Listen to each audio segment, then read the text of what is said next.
여러분, 우리가 매일 쓰는 이 언어가요, 그냥 단순한 규칙 덩어리가 아니라 살아 숨쉬는 생명체처럼 자신만의 삶의 이야기가 있다면 어떨 것 같으세요? 오늘은 바로 그 언어의 삶 속으로 함께 들어가 보겠습니다. 자, 그 이야기의 시작은요, 바로 이 5,000년 전의 작은 점토판으로 거슬러 올라갑니다. 첫 보기에는 그냥 뭐 곡물 얼마 주고받았다 이런 단순한 거래 기록 같잖아요.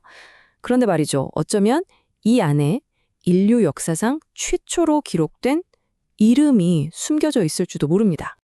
아니, 그러면 대체 어떻게 이런 도약이 가능했을까요? 그냥 사물을 그림으로 그리던 것에서 어떻게 쿠심처럼 소리를 담은 이름을 글자로 쓸 수 있게 된 걸까요? 정말 엄청난 발전이잖아요. 처음에는 글자라는 게 굉장히 직관적이었습니다. 지금 보시는 것처럼 고대 크레타의 그림 문자들이 딱 그렇죠.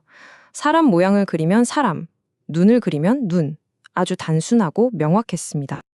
그런데 여기서 정말 결정적인 돌파구가 나타납니다. 바로 리버스 원리라는 아주 기발한 아이디어인데요. 이게 뭐냐면 그림을 딱 봤을 때 떠오르는 의미가 아니라 그 그림의 소리를 빌려 쓰는 거예요. 마치 수수께끼 놀이 같죠? 예를 들어 컬 그림이랑 펫 그림을 합쳐서 컬핏이라는 전혀 다른 단어를 만드는 것처럼요. 덕분에 눈에 보이지 않는 추상적인 생각들도 글로 표현할 수 있게 된 거죠. 자, 그럼 이 원리를 아까 그 점토판에 다시 한번 적용해 볼까요? 이 기호들이 단순히 곡물을 뜻하는 게 아니라 쿠라는 소리와 심이라는 소리가 합쳐진 거라고 보는 거예요. 그럼 뭐가 되죠? 네, 바로 이 기록을 남긴 회계사의 이름, 쿠심이 되는 겁니다. 이렇게 글자가 탄생하면서 언어는 정말 새로운 생명력을 얻게 돼요. 마치 거대한 나무가 뿌리를 내리고 가지를 뻗어나가듯이 언어도 점점 자라나고 퍼져나가면서 서로 연결된 거대한 언어 가족을 이루기 시작합니다. 그러다가 18세기에 윌리엄 존스라는 사람이 정말 깜짝 놀랄만한 사실을 발견하는데요. 아니, 수천 킬로미터나 떨어진 고대 인도어랑 유럽 언어가 그냥 우연이라고 하기에는 너무 닮은 거예요. 이게 바로 우리가 지금 아는 언어 가족이라는 개념의 출발점이었습니다.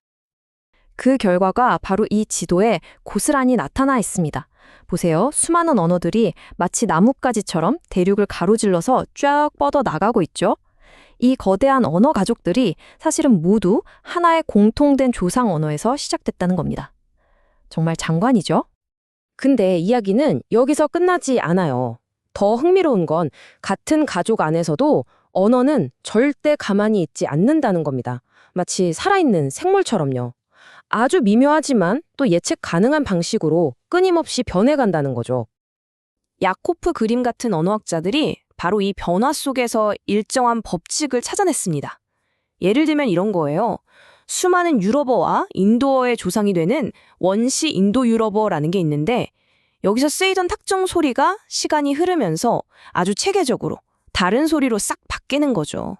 바로 이런 정교한 소리의 변화. 이 법칙 때문에 오늘날 우리가 쓰는 영어 단어 father가 고대 라틴어의 pater와 같은 뿌리를 가지게 된 겁니다.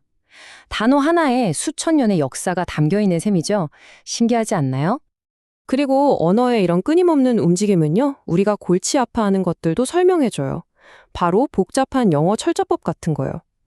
지금의 영어 철자는 사실 수백 년 전에 그 단어들이 어떻게 발음됐는지를 보여주는, 말하자면 화석 같은 거라고 할 수 있습니다. 하지만 언어의 삶이 항상 성장하고 변화하는 밝은 이야기만 있는 건 아닙니다. 때로는 생존을 위한 처절한 몸부림이기도 하죠. 이 지도를 보시면 호주의 태즈메이니아 섬이 보이죠? 이곳에 있던 언어들은 식민지화 이후에 완전히 사라져버렸습니다. 이건 정말 비극적인 이야기예요. 언어가 하나 사라진다는 건 단순히 단어 몇 개가 없어지는 게 아니라 세상을 바라보는 고유한 창문 하나가 영원히 닫혀버리는 것과 같거든요. 그렇다고 해서 모든 언어가 이런 비극적인 운명을 맞는 건 아닙니다. 여기 보세요. 한쪽에서는 이렇게 언어가 사라져가지만 다른 한쪽에서는 정말 벼랑 끝에서 기적처럼 되살아나는 놀라운 이야기들도 펼쳐지고 있습니다. 그리고 다행히도 오늘날에는 전 세계의 수많은 연구자들과 또 그 언어를 사용하는 공동체들이 힘을 합쳐서 이 소중한 목소리들을 기록하고 또 되살리기 위해서 정말 끊임없이 노력하고 있습니다. 자, 이제 이야기는 최신 장으로 넘어갑니다. 언어가 완전히 새로운 환경, 바로 이 컴퓨터의 세계에 적응하기 시작한 거죠. 언어의 장벽을 넘고 싶다는 인류의 오랜 꿈이 기계 번역 기술의 폭발적인 발전으로 이어졌습니다. 2차 세계대전 이후에 시작된 초기 실험에서부터 이제는 우리 손안의 스마트폰에 들어있는 강력한 AI가 실시간으로 세상을 번역해주는 시대가 된 거죠. 그럼 이 기술은 어떻게 작동할까요? 핵심 원리 중 하나는 바로 중간 언어라는 개념인데요. 어떤 언어로 된 문장이든 컴퓨터가 이해할 수 있는 보편적인 논리 구조로 일단 바꿔주는 거예요. 그리고 나서 우리가 원하는 목표 언어로 다시 변환하는 방식이죠. 자, 이렇게 언어의 탄생부터 죽음, 그리고 기계와의 만남까지 이 모든 이야기는 우리에게 마지막 질문 하나를 던집니다. 기술 덕분에 세상이 점점 더 가까워지는 이 시대에 우리 인류의 이야기를 다채롭게 만들었던 그 수천 개의 고유한 목소리들은 과연 어떤 미래를 맞이하게 될까요? 언어의 삶은 지금도 계속되고 있습니다.